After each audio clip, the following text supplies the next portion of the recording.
जय हिंद, वंदे मातरम। बच्चों कैसे हैं? उम्मीद करते हैं एकदम स्वस्थ होंगे और ज़बरदस्त होंगे। आज जो टॉपिक पे चर्चा करने वाले हैं टेरिडोफाइट्स के बारे में चर्चा करेंगे। टेरिडोफाइट्स एक ऐसा टॉपिक है जो बहुत ही इम्पोर्टेंट है, जो ब्रायोफाइट के बाद और जिम्नो के बीच में इनको रखा गया है, क्योंकि दोनों के ऐसे कैरेक्टर हैं जो कहीं न कहीं जिम्नो का जो कैरेक्टर है वो भी टेरिडोफाइट्स में आते हैं, और जो हम ब्रायोफाइटा पढ़ते हैं ब्रायोफाइट के बाद भी इनका कैरेक्टर कुछ ऐसे कैरेक्टर हैं जो टेरिडोफाइट्स में आपको देखने को मिलेंगे। तो यहाँ पे इस वजह से टेरिडोफाइट को एवोल्यूशन के दृष्टिकोण से मैंने आपको कल बताया था कि एक सेटअप में रखा गया है। क्लास स्टार्ट करने से पहले मैं एक चीज़ और बता दूँ आपको कि ये हमारी डेली क्लास शाम को 7 बजे होती है। कितने बजे होती है? शाम को डेली 7 बजे होती है। और इस 7 बजे मैं आपके लिए नीट 2026 का जो बच्चे टारगेट कर रहे हैं उन सभी बच्चों को लिए मैं डेली आता हूं और उन सभी कॉन्सेप्ट पे चर्चा करता हूं जो आपके नीट एग्ज़ाम में क्वेश्चन आने वाले हैं। और वो क्वेश्चन चाहे डायरेक्ट आए या इनडायरेक्ट आए, तो इस तरीके से हमारा कंटेंट है कि पूरा का पूरा सिलेबस आपका कवर करता है, प्लस एनसीईआरटी भी कवर करता है। इसके अलावा आपको एनसीईआरटी की भी पढ़ने की ज़रूरत नहीं पड़ेगी। ये एक ऐसा कॉन्सेप्ट है जिससे नीट का जो कॉन्सेप्ट जो आप पढ़ रहे हैं वो बहुत ही सरल हो जाएगा, बहुत ही समझ आसान हो जाएगी। तो इस बात पे हम आज आपसे चर्चा करेंगे। और एक चीज़ और ध्यान रखिएगा कि डेली शाम को 7 बजे आपको कमेंट ज़रूर करना है, और जो बच्चे हमारे इस चैनल पे नए हैं वो चैनल को ज़रूर सब्सक्राइब कर लें, ठीक है, ताकि उनको बेल आइकन दबा रखें और ताकि उनको बराबर नोटिफिकेशन मिलता रहे। इसका सबसे बड़ा रीज़न मैं आपको बता दूं, हो सकता है कि आप जो है भूल जाएं कि कितनी बजे क्लास होगी, क्या टाइमिंग है। तो मान लीजिए एक बार आपने कहीं देख लिया तो दोबारा आपके दिमाग में ये चीज़ यूट्यूब खुद आपको बताएगा कि आपकी 7 बजे की क्लास है और आपको 6:30 बजे इसके बारे में जानकारी मिल जाती है। तो मेरे प्यारे बच्चों, एकदम नोट्स और कंटेंट जो मैं दे रहा हूँ, दिन रात इस पे मेहनत होता है तब जाके एक वीडियो बनता है। तो मैं ये चाहता हूँ कि आपको तो फ़ायदा मिले ही, प्लस आपके संपर्क में जो भी दोस्त हैं, यार हैं, मित्र हैं, उन सभी को ये वीडियो ज़रूर शेयर कीजिए, ठीक है।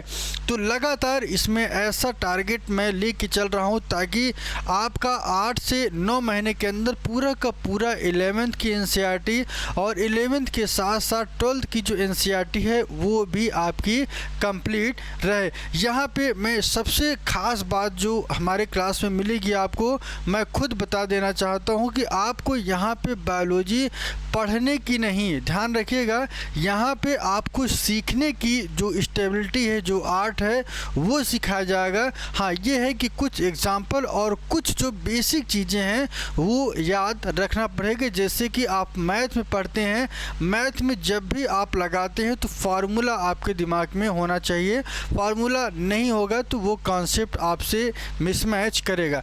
ठीक उसी तरीके से यूट्यूब पर पहली बार ऐसा वीडियो जो बहुत ही धमाकेदार से तरीके से आपके सामने आ रहा है, और इस पर सपोर्ट करिए ताकि बेहद सरल तरीके से आपको समझने में आसानी हो, और साथ साथ आपके जो बच्चे संपर्क में आ रहे हैं उनको भी इसके बारे में आप ज़रूर बताएं। यहाँ पे किसी को कोई चार्ज नहीं देना है, कोई फीस नहीं देना है। सारे कंटेंट आपको डिस्क्रिप्शन बॉक्स में मिलेंगे, हमारे टेलीग्राम चैनल पे, हमारे व्हाट्सएप ग्रुप पे, हमारे आप जो है टेलीग्राम चैनल, व्हाट्सएप ग्रुप और फेसबुक पे भी आप हमसे जुड़ सकते हैं, ठीक है।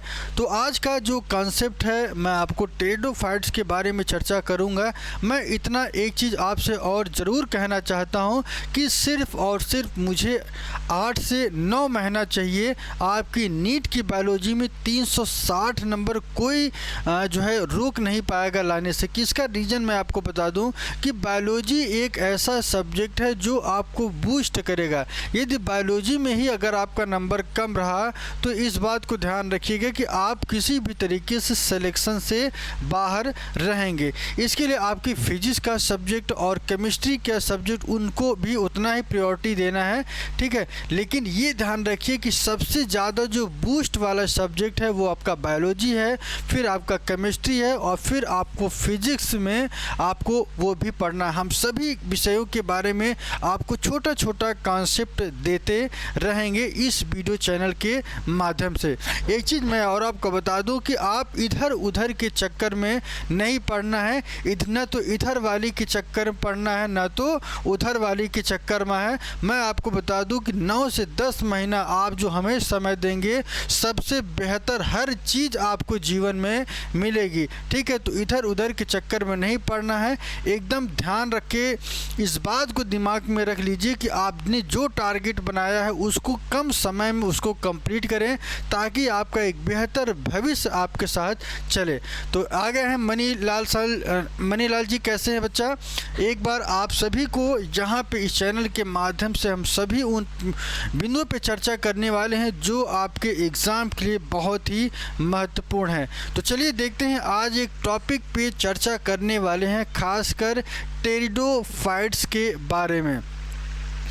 एक चीज़ ध्यान ये रखना है कि जो आप 8 महीना देंगे, इस 8 महीना में क्या करना है, मैं थोड़ी सी टिप्स आप दे दूं कि टिप्स में आपको डेली क्या करना है कि कम से कम 8 से 10 घंटा, जो नए बच्चे हैं उनके लिए है कि 10 घंटा कम से कम आपको पढ़ना चाहिए, तभी जाके सिलेक्शन होगा। अपना कमरा बंद कर लीजिए, किसी से कोई मतलब नहीं है। ये मान लीजिए कि आप 6 महीने 8 महीने के लिए मर गए हैं, ठीक है ना। तो आप को जब इतना समय देंगे तो याद रखिएगा, आप जैसे कोयला जो है, कोयले के अंदर जो है आपको हीरा मिलता है, ठीक उसी तरीके से आप निखर के आएंगे और वो जो जीवन का जो परिवर्तन मिलेगा वो फिर कभी दोबारा जो है आपको मायूस नहीं होना होगा, ठीक है। तो यहाँ पे याद रखना है इस बात को कि एकदम धमाकेदार इस क्लास को पढ़िए और एकदम उन सारे पॉइंट्स के बारे में चर्चा करेंगे जो आपके एग्ज़ाम के लिए बहुत ही महत्वपूर्ण हैं। तो चलिए देखते हैं, टेरिडोफाइट के कैरेक्टरिस्टिक के बारे में चर्चा करेंगे। मैंने आपको ये बताया है कि किसी भी स्पीशीज़ की अगर उनके बेसिक कैरेक्टर को समझ लेते हैं तो उसके बारे में पढ़ना आसान हो जाता है और पहचान करने के लिए उनको गुण को जानना ज़रूरी है। किसी भी कैरेक्टर की बात करें, चाहे मैंने आपको बताया ब्रायोफाइट के बारे में बताया, टेरिडो के बारे में बताया, एल्गी के बारे में बताया और मैंने आपको चाहे एल्गी के साथ साथ मैंने आपको जो लिविंग वर्ड के टॉपिक हैं, बायोलॉजिकल क्लासिफिकेशन, हम जितने मुद्दों पे अभी तक चर्चा करते आए हैं उन सभी में मैंने कैरेक्टर को डिफाइन किया। कैरेक्टर का सबसे बड़ा ये रोल होता है कि किसी भी स्पीशीज़ को आइडेंटिफाई करना, ठीक है ना, और किस तरीके से बायोलॉजी में उनका रोल है ये हमें कैरेक्टर में ही पता चलता है। तो आइए छेड़ते हैं इस सब्जेक्ट को और पढ़ते हैं बायोलॉजी। टेरिडोफाइट्स की अगर हम बात करें तो टेरिडोफाइट्स को अगर हम तोड़ेंगे, ध्यान रखिएगा, टेरिडोफाइट्स को अगर हम लोग तोड़ते हैं तो बहुत ही सरल हो जाता है। ये 2 शब्दों से मिलकर बना है, ठीक है। एक आपका क्या है, टेरिडोफाइटो, ध्यान रखिएगा, टेरिडोफाइटा ये शब्द है और इस शब्द की अगर हम बात करें तो ये 2 चीज़ों से मिलकर बना है, ठीक है। जैसे आप हिंदी में संधि विच्छेद करते हैं वैसे ही बायोलॉजी में भी इसको तोड़ के रखना है, जितना तोड़ेंगे उतना ही ज़्यादा ये सरल हो जाती है। टेरिडो का मतलब क्या होता है, थोड़ा सा ध्यान रखिएगा। टेरिडो और फाइट्स, टेरिडो की बात करें तो टेरिडो में जो चीज़ें मिलती हैं इसे हम क्या कहते हैं, फर्न कहते हैं। क्या कहते हैं, फर्न कहते हैं। और फाइट्स की अगर हम बात करें तो फाइट्स का मतलब क्या होता है, प्लांट होता है। ये आपको ध्यान रखना है। एक ऐसा टेरिडोफाइट जो वाटर को लेता है, वाटर के साथ साथ इनका जो मेन कैरेक्टर है वो क्या है, फर्न के बारे में। फर्न प्लांट के बारे में पढ़ते हैं हम, खासकर टेरिडोफाइट में इनका जो सबसे बड़ा कैरेक्टर है, न तो यहाँ पे फ्लावर का फॉर्मेशन होता है, न तो सीड का फॉर्मेशन होता है।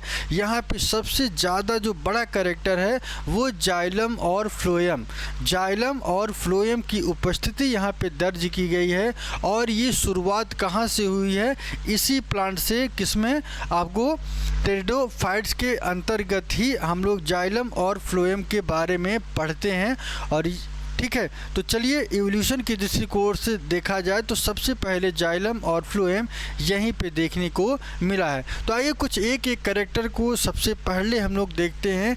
हैबिटाट के बारे में चर्चा करेंगे, ये कहाँ कहाँ पे आपको देखने को मिलते हैं। हैबिटाट की अगर हम बात करें तो ये आप देख रहे हैं कि मोएस्ट सैडी फॉरेस्ट में, कहाँ पे? मोएस्ट सैडी फॉरेस्ट में देखने को मिलता है। ऐसे फॉरेस्ट में जहाँ पे नमी बनी रहती, ध्यान रहे कि जहाँ पे नमी बनी रहे ऐसे प्लेस पे टेरिडोफाइट्स आपको ज़्यादा देखने को मिलेगी। एकदम जी जो देख रहे होंगे एकदम पूरी तरीके से इस फिगर में जंगल में क्या होता है, पूरी तरीके से ये भरा हुआ है। तो इसे क्या कहते हैं? मोएस्ट सैडी फॉरेस्ट में देखने को मिलता है। ये तो पहला कैरेक्टर हो गया, ठीक है। इसके बाद जो दूसरे कैरेक्टर है, दूसरा कैरेक्टर क्या है? Shri vices of rock. ध्यान रखिएगा, पत्थर आपने देखा होगा, इन पत्थरों के बीच में जो दरारें होती हैं, ध्यान रखिएगा, पत्थरों के बीच में जो दरारें होती हैं वहाँ भी ये ग्रोथ कर जाते हैं। और इस ग्रोथ करने के का जो कैरेक्टर है आप देख रहे हैं, क्योंकि ये जो टेरिडोफाइट्स हैं ये कहाँ पे हैं, कहाँ पे देखने को मिल रहा है? ये बेसिकली आपको ऐसे पॉइंट पे देखने को मिलेंगे जहाँ पे लीफ जो है, ये आप देख रहे हैं, ये जो ओरिजिनेट हुआ है कहाँ पे देखने को मिला है? पत्थरों के बीच में, जहाँ पे पत्थरों के बीच में दरारें पाई जाती हैं वहाँ पे ये आपको देखने को मिलता है, ठीक है। इसके बाद थोड़ा सा और आगे की तरफ चलते हैं, बॉग एंड मॉर्सेस के बारे में पढ़ते हैं। बॉग एंड मॉर्सेस कहाँ पे देखने को मिलेंगे, थोड़ा सा इसके बारे में आपको देखना है। क्या देखना है कि याद रखिएगा, यहाँ पे आप देखेंगे कि ये तालाब है और इस तालाब के किनारे आप देखेंगे तो ये जो प्लांट आपको देखने को मिल रहा है, इस प्लांट को क्या कहते हैं? मॉर्सेस कहा जाता है। क्या कहा जाता है? बोग्स एंड मॉर्सेस आपको तालाब के किनारे देखने को मिलेंगे। तो ये बात आपके दिमाग में होनी चाहिए। और चलिए आगे की तरफ चलते हैं और अगला पॉइंट क्या कहता है? Epiphytes on tree trunk. Epiphytes tree trunk का मतलब क्या होता है कि ये पेड़ जो होते हैं उस पर ये पाए जाते हैं। ट्री, ये आप देख रहे होंगे पेड़ पे जो वृक्ष है, इस वृक्ष पे आपको देखने को मिलेगा किस फॉर्मेट में? एपीफाइट्स। ध्यान रखिएगा, एपीफाइट्स में। एपीफाइट्स का मतलब क्या होता है? ईपी का मतलब क्या होता है? ऊपर होता है। क्या होता है? अपर, मतलब अपर साइड, जो एक ऐसा प्लांट जिसके ऊपर देखने को मिलता है, ऐसे स्ट्रक्चर को क्या कहते हैं? एपीफाइट्स कहते हैं।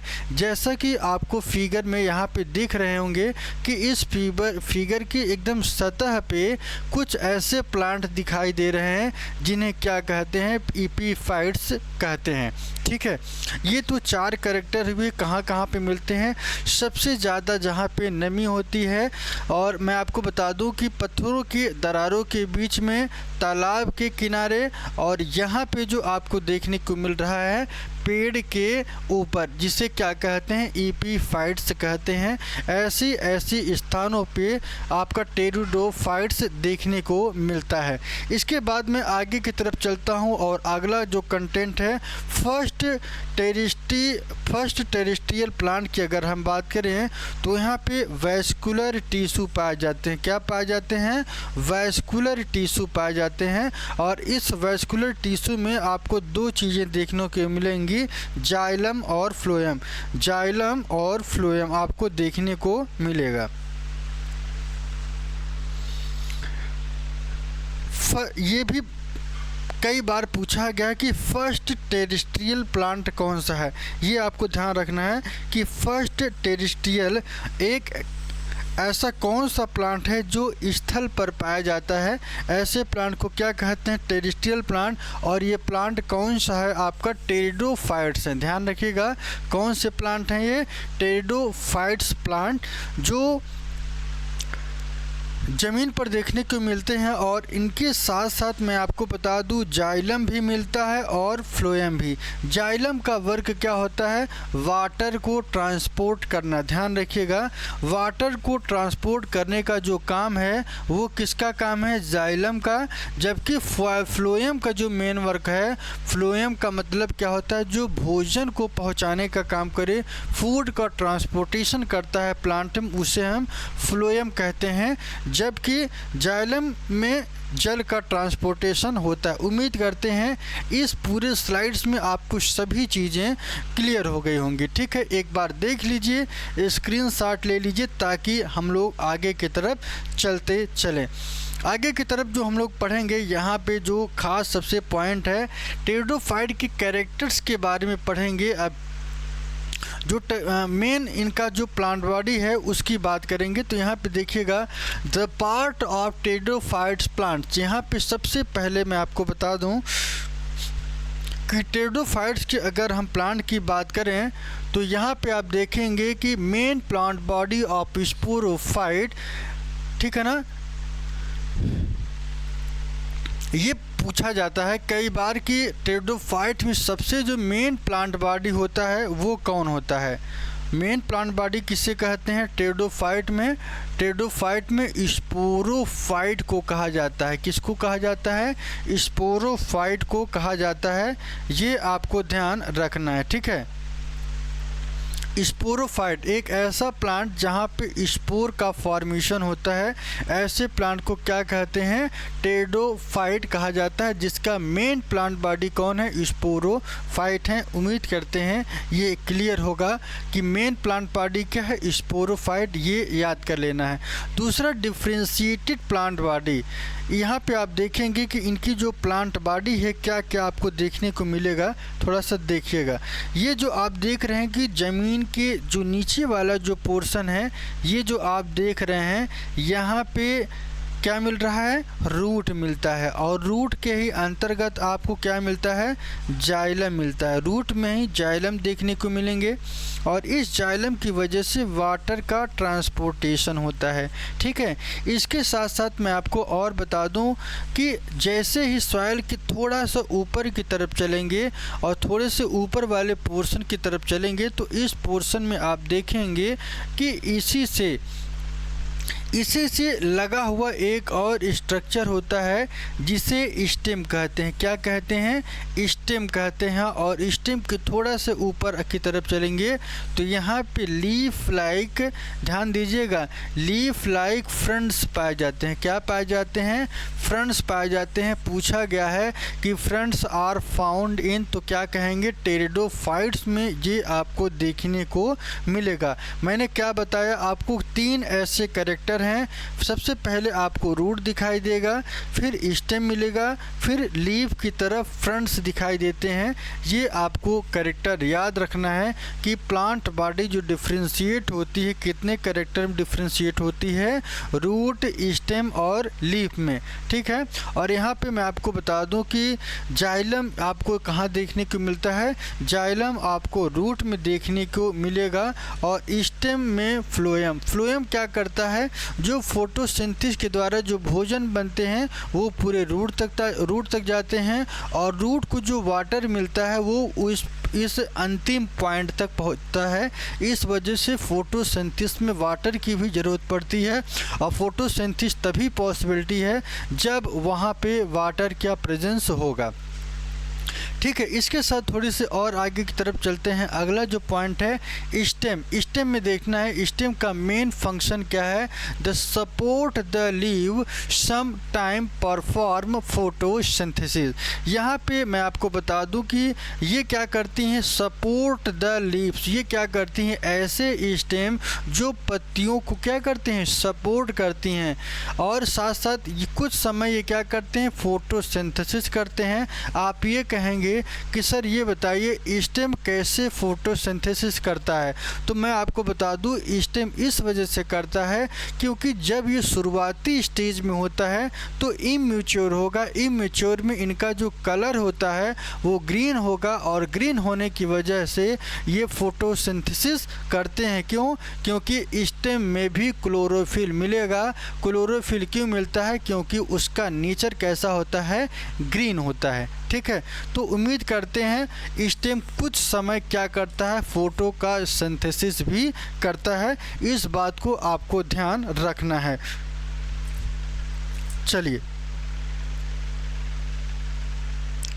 आगे की तरफ चलते हैं, और अगला जो पॉइंट है, अगला पॉइंट क्या है, एक एक कैरेक्टर। पहले हम रूट के बारे में पढ़ेंगे, फिर लीव्स के बारे में पढ़ेंगे, और फिर स्पोरोफिल्स के बारे में, और फिर यहाँ पे आएंगे कि फ्रंट्स कितने प्रकार के होते हैं, इसके बारे में चर्चा करना है। तो चलिए देखते हैं। सबसे पहले हम रूट के बारे में पाएंगे, रूट देखेंगे कि यहाँ पे जो रूट मिलता है वो किस तरीके से मिलता है।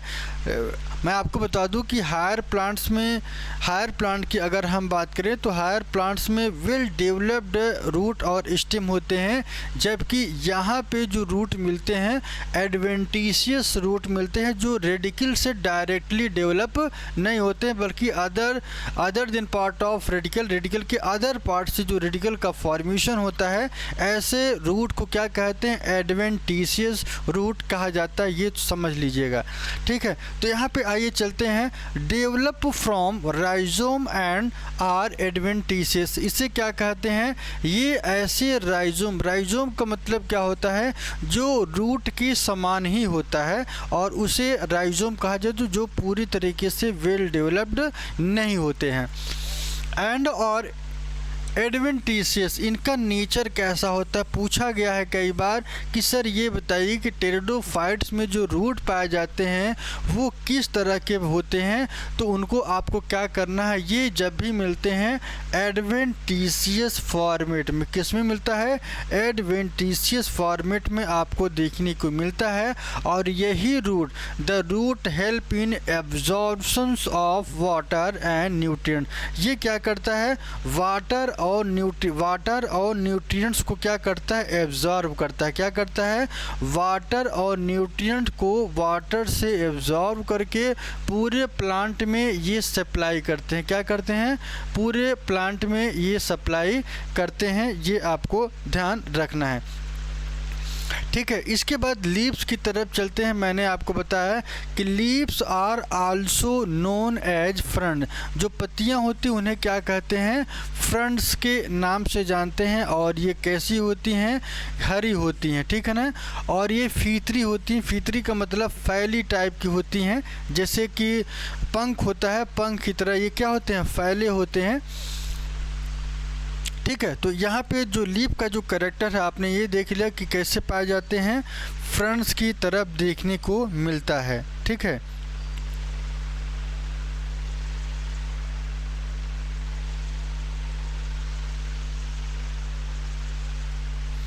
चलिए आगे की तरफ देखते हैं, और अगला जो पॉइंट है इसके बारे में चर्चा करेंगे।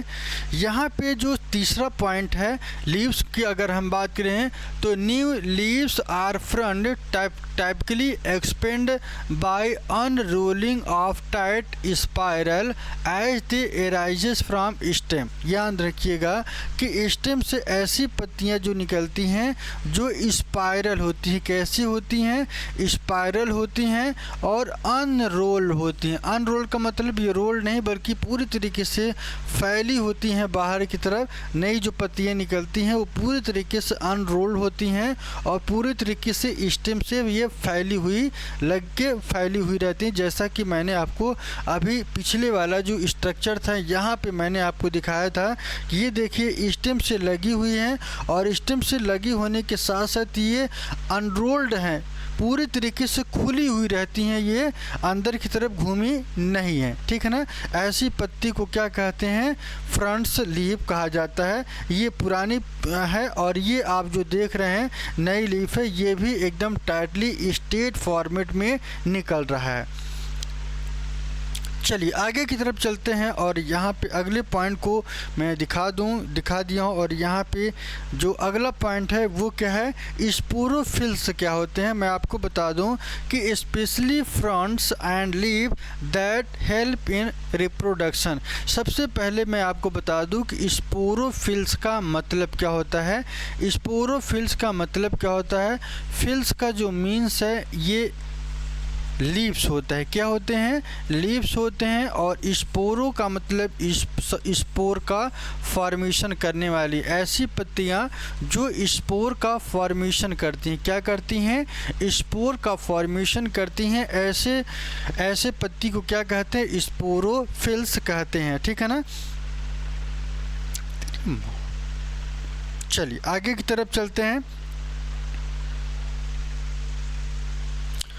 इसके बाद स्पोरोफिल्स में अगर हम बात करें तो ऐसे लीफ जहाँ पे स्पोर का फॉर्मेशन होगा तो सीधी सी बात है ये रिप्रोडक्शन में भी सपोर्ट करेंगे। किसमें सपोर्ट करेंगे? रिप्रोडक्शन में। ठीक है। The leafy structure that bear spore within the sporangia. Sporangia के साथ में क्या करते हैं? स्पोर का फॉर्मेशन करते हैं। आप जानते हैं कि जो लीफ होती है और जो ये लीफ होता है इस लीफ के अंतर्गत स्पोरेंजिया पाए जाते हैं। स्पोरेंजिया मिलेंगे और इसी स्पोरेंजिया में स्पोर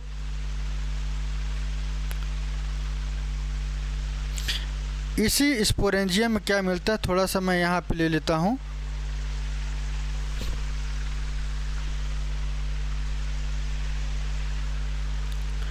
देखिएगा ये जो स्टेम है, स्टेम में क्या होती हैं? लीव्स होती हैं। और यहाँ पे जो लीव्स होती हैं, अगर हम इन लीव्स के बारे में बताएं आपको,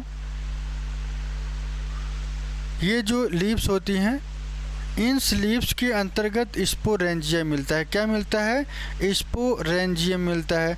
और इस स्पोरेंजियम में स्पोर का फॉर्मेशन होता है और यही स्पोर रिप्रोडक्शन में क्या करते हैं? सपोर्ट करते हैं। क्या करते हैं? रिप्रोडक्शन में सपोर्ट करते हैं। तो इस बात को ध्यान रखना है कि पूरी तरीके से जो लीव्स हैं ये स्पेशल कैरेक्टर होते हैं और लीव्स में ही स्पोरेंजिया का फॉर्मेशन होगा, स्पोरेंजिया में ही स्पोर का फॉर्मेशन होगा जो रिप्रोडक्शन में सपोर्ट करते हैं। ठीक है।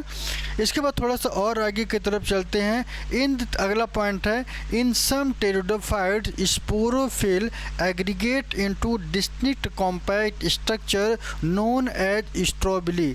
ऐसी संरचना को क्या कहते हैं? स्ट्रोबिली कहा जाता है। क्या कहा जाता है? स्ट्रोबिली या इसे कोन्स भी कहते हैं। ध्यान रखिएगा, स्ट्रोबिली या कोन कहा जाता है। एग्जाम्पल की बात करें तो ये आपको सिलेजिनेला और एक्यूसिटम में देखने को मिलेगा। किस में देखने को मिलेगा? सिलेजिनेला और एक्यूसिटम में ये आपको पर्याप्त मात्रा में देखने को मिलता है। और मैं आपको बता दूं कि अगला जो पॉइंट है स्पोर्स और हैप्लॉइड। स्पोर्स कैसे होते हैं? हैप्लॉइड होते हैं। यूनिसेल्युलर स्ट्रक्चर, कैसी संरचना होती है इनकी? यूनिसेल्युलर होती है, एक कोश की संरचना पाई जाती है। That germinate to form thallus gametophyte prothallus. ध्यान रखिएगा कि यहाँ पे जो स्पोर्स पाए जाते हैं हैप्लॉइड होते हैं, यूनिसेलुलर इनकी स्ट्रक्चर्स होती हैं। यूनिसेलुलर स्ट्रक्चर के साथ जो जर्मिनेट होती हैं और जर्मिनेट होने के साथ साथ कैसी स्ट्रक्चर बनाती हैं? थैलस गैमेटोफाइट पाया जाता है, जिसे क्या कहते हैं, प्रोथैलस कहते हैं। क्या कहते हैं, प्रोथैलस कहते हैं। इसका स्क्रीनशॉट ले लीजिए और यहाँ पे कोई बात ऐसी जो न समझ में आए कमेंट में ज़रूर करिए, ताकि अगली क्लास में हम उन सभी चीज़ों के बारे में आपको बता पाएँ। ठीक है, एक एक कॉन्सेप्ट जो बहुत ही महत्वपूर्ण है आपको एग्ज़ाम के लिए लेके चलना है। There are 2 types of fronds. यहाँ पे 2 तरीक़ों की फ्रंट्स पाई जाती हैं। एक होता है माइक्रोफिल, दूसरा मेगा फिल कहा जाता है। माइक्रोफिल्स का मतलब क्या होता है, माइक्रोफिल्स में माइक्रो का मतलब क्या होता है, स्मॉल होता है। क्या होता है, स्मॉल होता है। और फिल्स का मतलब क्या होता है, लीव्स होते हैं। क्या होते हैं, लीव्स होती हैं। एक ऐसी पत्ती जो साइज में कैसी होती है, छोटी होती है, अनब्रांच्ड होती है, वैस्कुलर टिश्यू के साथ में होती है। तो यहाँ पे 3 कैरेक्टर आपको देखने को मिलेगा। सिंगल होता है ये, अनब्रांच्ड पाए जाते हैं, वैस्कुलर टिश्यू इसमें देखने को मिलेगा। सबसे बड़ा जो कैरेक्टर है ये सिंगल होते हैं, जबकि ये सिंगल नहीं, इसे क्या कहते हैं, मेगा। मेगा का मतलब क्या होता है, बड़ा। ऐसी पत्तियां जो बड़ी होती हैं, ऐसे स्ट्रक्चर को क्या कहते हैं, मेगा फिल्स कहा जाता है। इन दोनों में पहले ही पॉइंट में सबसे बड़ा अंतर मैं आपको ये दिखा रहा हूँ कि यहाँ पे सिर्फ और सिर्फ single, only single unbranched vascular tissue पाया जाता है। Only single unbranched vascular tissue पाया जाता है। जबकि मेगाफिल की बात करें तो यहाँ पे ब्रांच्ड, यहाँ पे जो शाखा पाई जाती है कैसी होती है, ब्रांचेस पाई जाती है। ब्रांचेस का मतलब क्या होता है, इस तरीके से होना। और अनब्रांच का मतलब क्या होता है, जो सीधा ही निकल जाए। ऐसी संरचना को क्या कहते हैं, अनब्रांच्ड माइक्रोफिल। और मेगाफिल ऐसी संरचना को जिसमें बराबर शाखाएं बनती है। ठीक है, अगले पॉइंट की तरफ चलते हैं। Are attached directly to the stem, no stalk. यहाँ पे कोई स्टॉक नहीं पाया जाता है। यहाँ पे जो स्टॉक होते हैं नहीं मिलते, ध्यान रखिएगा, स्टॉक नहीं मिलता है। ये डायरेक्टली स्टेम से अटैच होता है, ध्यान रखिएगा। यहाँ पे कोई स्टॉक नहीं मिलता, बल्कि ये ऐसी लीफ है जो डायरेक्टली इस स्टेम से जुड़ी रहती है। जबकि यहाँ पे बात करें तो यहाँ पे ये होगा और फिर जाके लीव्स निकलती हैं, मतलब ये स्टॉक का फॉर्मेशन होगा मेगाफिल में। जबकि माइक्रोफिल की अगर हम बात करें तो यहाँ पे डायरेक्टली स्टेम से जुड़े रहेंगे। इन दोनों में सबसे बड़ा अंतर यही है।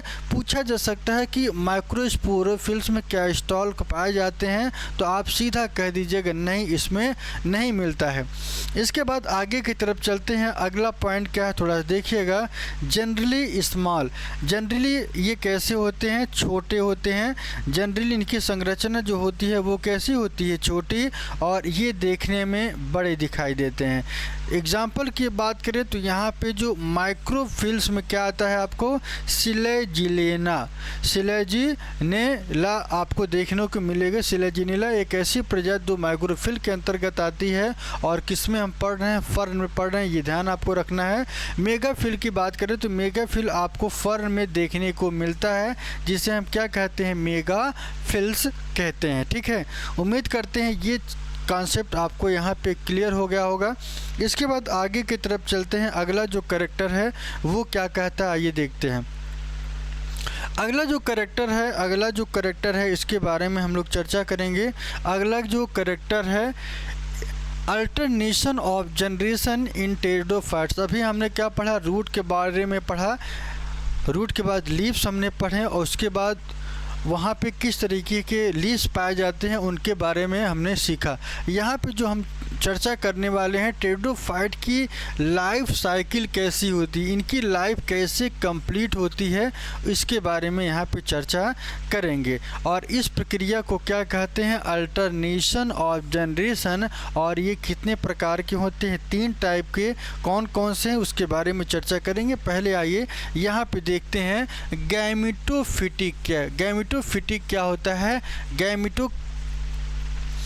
एक ऐसा प्लांट जो गैमीट को प्रोड्यूस करता है, क्या करता है, गैमीट बियरिंग है। और ये हर समय कैसे होते हैं, हैप्लॉइड कंडीशन में। याद रख लीजिए, कन्फ्यूजन होता है जब भी स्पोरोफाइट फॉर्मेशन पूछा जाएगा, वहाँ पे आपको क्या करना है, वहाँ पे डिप्लॉइड कंडीशन होगी। जबकि गैमेटोफाइट पूछा जाए तो ऐसे कंडीशन में ये हैप्लॉइड होते हैं। कैसे होते हैं, हैप्लॉइड होते हैं। स्पोरोफाइट कैसा होगा, डिप्लॉइड होता है। ये आपको ध्यान रखना है, यहाँ अभी आपको दिखाएंगे भी और यहाँ पे बना भी हो, ठीक है। तो मोस्टली कैसे होते हैं, फ्री लिविंग, पूरे तरीके से ये स्वतंत्र होते हैं। जो टेरिडोफाइट्स में जो गैमेटोफाइट्स पाए जाते हैं पूरे तरीके से स्वतंत्र होते हैं। जबकि स्पोरोफाइट की बात करें तो यहाँ पे स्पोरो का मतलब क्या होता है, ऐसी स्पीसीज जो स्पोर का फॉर्मेशन करे। किसका फॉर्मेशन करे, स्पोर का। और इन्हें क्या कहते हैं, स्पोर बियरिंग कहते हैं। ऑलवेज ये कैसी होती हैं, डिप्लॉइड होती हैं। कैसी होती हैं, डिप्लॉइड होती हैं। डिप्लॉइड का मतलब क्या होता है, 2n। याद करिए, पिछली क्लास मैंने डिटेल में बताया था, एक ऐसा कैरेक्टर जहाँ पे n+n आपको दिखाई दे, ऐसे कैरेक्टर को क्या कहते हैं, डिप्लॉइड। और जहाँ पे सिंगल n होगा, ऐसे कैरेक्टर को हैप्लॉइड कहेंगे। सब कुछ डिफाइन करेंगे, थोड़ा सा धैर्य रखना है। यहाँ पे सबसे बड़ी बात मैं आपको बताने वाला हूँ कि जो स्पोरोफाइट हैं टेरिडोफाइट के, ये पूरी तरीके से इंडिपेंडेंट हैं। क्या हैं, इंडिपेंडेंट हैं। जबकि मैंने ब्रायोफाइटा में आपको क्या बताया था, ब्रायोफाइट में जो गैमेटोफाइट हैं वो इंडिपेंडेंट होते हैं, और यहाँ पे स्पोरोफाइट पूरी तरीके से इंडिपेंडेंट होते हैं, ठीक है।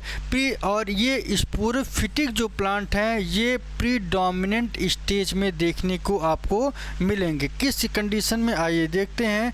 यहाँ पे लाइफ की साइकिल कैसे कंप्लीट होती है, ध्यान रखिएगा, लाइफ की साइकिल कैसे कंप्लीट होगी इसके बारे में चर्चा करेंगे। सबसे पहले मैं आपको बता दूं, ये हैप्लॉइड और ये डिप्लॉइड। हैप्लॉइड का मतलब क्या होता है, n, और डिप्लॉइड का मतलब n+n, यानी कि इसे 2n भी कहते हैं। ये आपको ध्यान रखना है।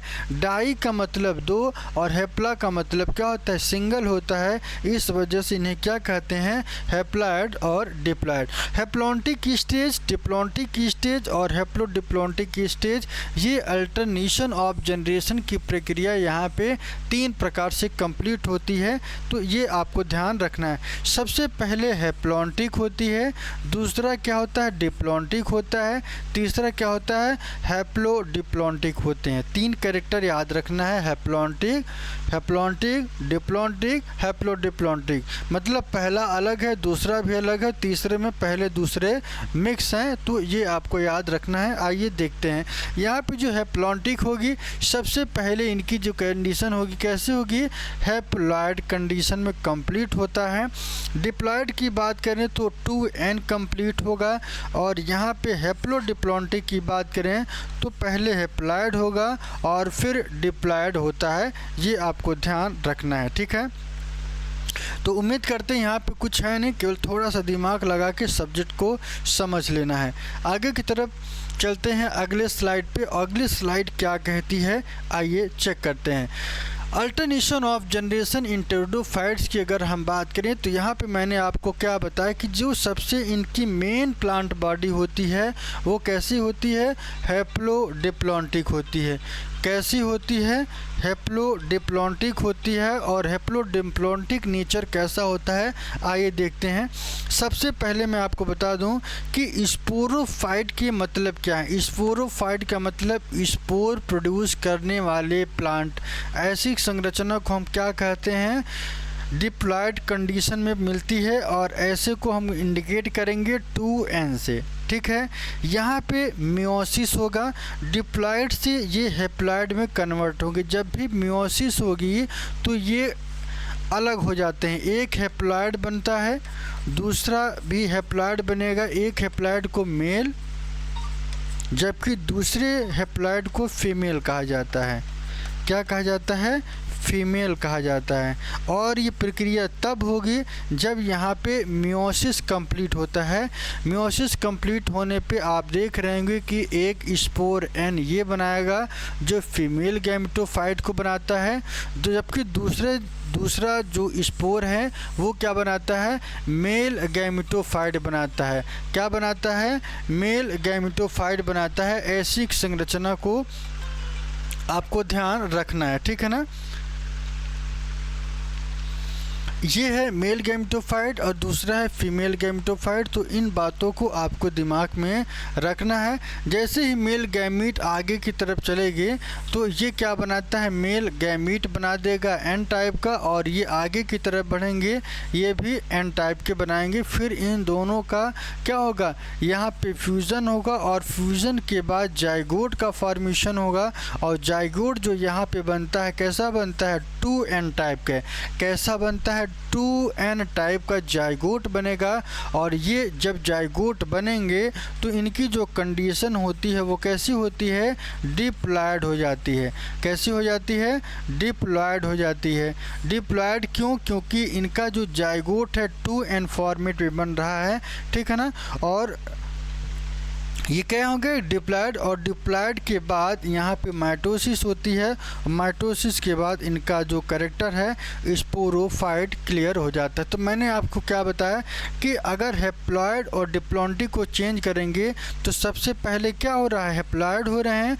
हैप्लॉयड होने के बाद दोनों अलग हो गए, इसलिए हैप्लॉन्टिक। और जब इनका फ्यूज़न हो गया, फ्यूज़न होने के बाद इस कंडीशन को क्या कहते हैं, डिप्लॉयड स्टेज कहा जाता है। ये आपको ध्यान रखना है। और इसी वजह से इन्हें क्या कहा जाता है, हैप्लोडिप्लॉन्टिक स्टेज कहा जाता है। फिर से बता दे रहे हैं, पहले हैप्लॉन्टिक होगा और फिर क्या होगा, डिप्लॉन्टिक होगा।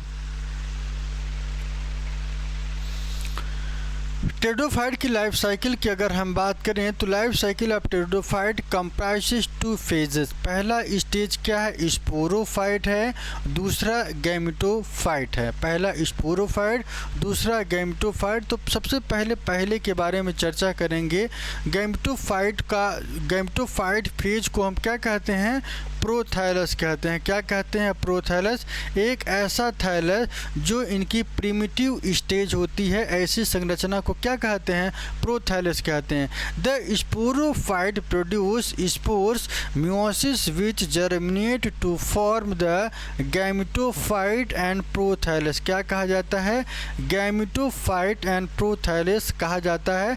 ऐसी संरचना को ये आपको ध्यान रखना है। और इनके कैरेक्टरिस्टिक की बात करें तो कैरेक्टरिस्टिक की अगर हम बात करें तो mostly photosynthetic small multicellular haploid.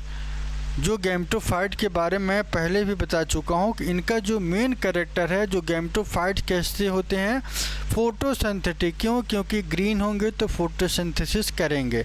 छोटे होते हैं, स्मॉल होते हैं, और इनमें सेलों की संख्या ज़्यादा होती है तो मल्टीसेलुलर होंगे। इनका जो बॉडी है वो कैसा होता है, हैप्लॉयड होते हैं, जबकि स्पोरोफाइट डिप्लॉयड होते हैं।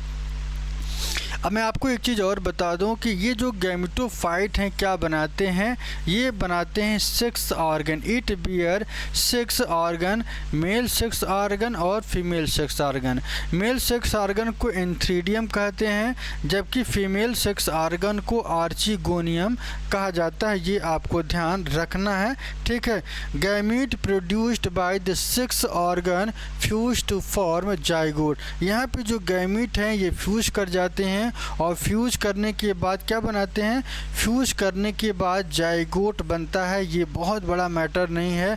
आप जानते हैं कि गैमीट के फ्यूज़न के बाद गैमीट का जो फ्यूज़न होता है, चाहे 2 मेल और फीमेल, ठीक है ना, ये दोनों जब फ्यूज़ करेंगे तो फ्यूज़न के बाद इनका जो फॉर्मेशन होता है, ऐसे स्ट्रक्चर को क्या कहते हैं, जाइगोट कहते हैं। क्या कहते हैं, जाइगोट कहते हैं। Zygote develop into multicellular well differentiated sporophyte. अब जाइगोट क्या बनाते हैं, मल्टीसेलुलर वेल डिफरेंशिएटेड स्पोरोफाइट का फॉर्मेशन करते हैं, ठीक है ना। पहले गैमेटोफाइट से क्या बन रहा है, स्पोरोफाइट का फॉर्मेशन हो रहा है, ठीक है। आगे की तरफ चलते हैं और इनकी लाइफ साइकिल में स्पोरोफाइट कैसा होते हैं, वेल डिफरेंशिएटेड होते हैं। कैसे होते हैं ये, वेल डिफरेंशिएटेड होंगे। इनकी बॉडी में रूट, स्टेम और लीफ मिलेंगे। लीफ प्रोड्यूस करते हैं, क्या बनाते हैं, स्पोर्स का फॉर्मेशन करते हैं। कैरेक्टरिस्टिक की बात करें तो ये बहुत ही ज़्यादा मोर डोमिनेंट कैरेक्टर होता है, मल्टी सेलुलर होते हैं, फ्री लिविंग और डिप्लॉयड स्टेज में ये जाते हैं। जबकि गैमेटोफाइट कैसा होता है, हैप्लॉयड होता है। स्पोरोफाइट कैसे होते हैं, डिप्लॉयड। ये आपको याद रखना है, बहुत कंफ्यूजन होता है, पूछा जाता है कि और डोमिनेंट स्टेज में कौन होगा, तो आपका क्या होगा, स्पोरोफाइट डोमिनेंट स्टेज में आपको देखने को मिलेगा, ठीक है। इसके बाद based on the type of spore formation are two types of pteridophyte. Pteridophytes में जो स्पोर्स पाए जाते हैं ये दो तरीके के आपको देखने को मिलते हैं, ठीक है। आइए देखते हैं वो कौन दो प्रकार हैं। एक है होमोस्पोरस है, दूसरा हेटेरोस्पोरस।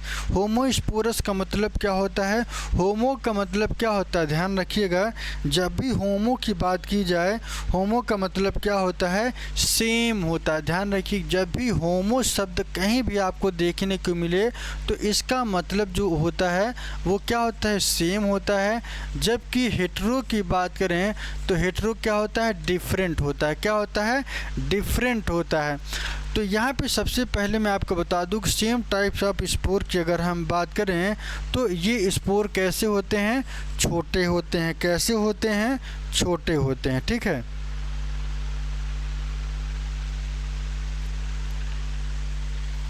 होमोस्पोरस वाले जो स्पोर्स होंगे ये साइज में छोटे होते हैं। कैसे होते हैं, छोटे देखने को मिलेंगे।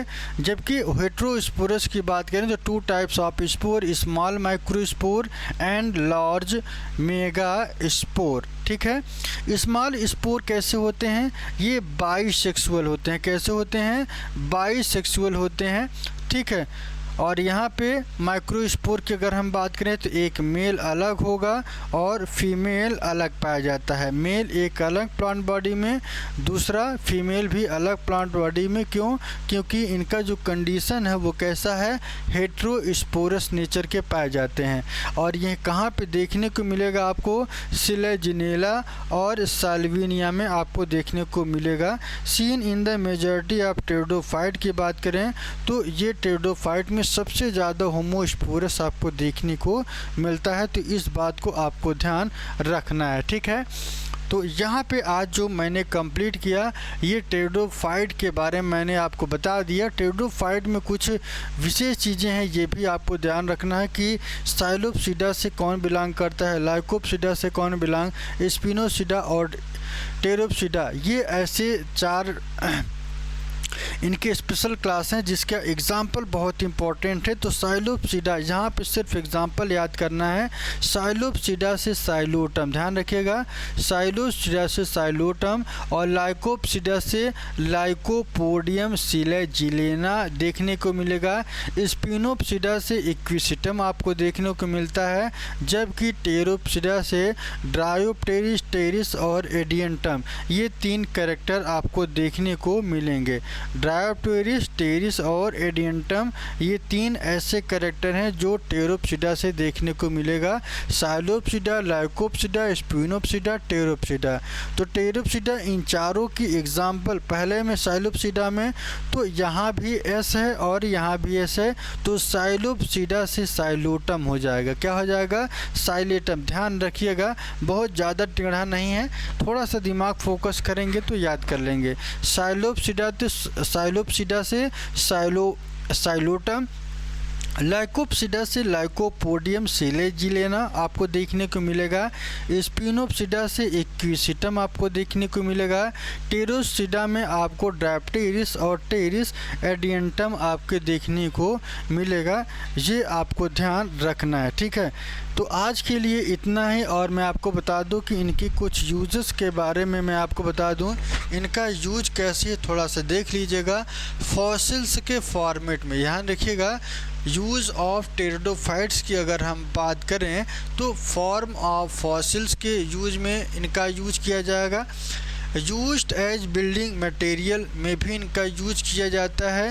Help in absorptions of heavy metal from soil and air, मिट्टी, हवा और पानी से ये क्या करते हैं, हैवी मेटल को एब्जॉर्ब करते हैं, तो ये भी आपको ध्यान रखना है। Used as a natural fertiliser by farmer as they help in absorption of atmospheric nitrogen. आप जानते हैं कि नेचर में जो नाइट्रोजन मिलता है वो सॉइल की फर्टिलिटी को बढ़ा देता है और किसी भी फार्मर के लिए बहुत ही उपयोगी सिद्ध होता है। Serve as a habitat for several invertebrate and small animal. ये क्या होते हैं कि स्मॉल एनिमल और काफ़ी ऐसे सेवरल जो इनवर्टिब्रेट हैं उनके लिए बहुत ही ये इम्पोर्टेंट होते हैं। और used as ornamental plant, ornamental plant की तरह भी इनका यूज किया जाता है। कहीं किसी चीज़ की सजावट होती है तो यहाँ भी इनको देखने को मिलेगा। इसके बाद हम लोग जिम्नोस्पर्मा के बारे में चर्चा करेंगे। जिम्नोस्पर्म क्या है इसके बारे में हम लोग डिटेल में चर्चा करेंगे अगली क्लास में। तो आज के लिए इतना ही। बाय बाय, टेक केयर, अपना ध्यान रखिए, स्वस्थ रहिए। कैसा लगा क्लास ये कमेंट ज़रूर करिए, ताकि फिर हम आपसे कल डेली शाम को 7 बजे फिर मिलेंगे जिम्नोस्पर्मा लेके। संडे को क्लास नहीं होती है, मंडे टू सैटरडे एक दिन फ्री रहिए, एक दिन एंजॉय करिए। 6 दिन अगर आप जीवन में पढ़ाई कर लेते हैं तब भी आपके लिए बहुत हेल्पफुल होगा, ठीक है।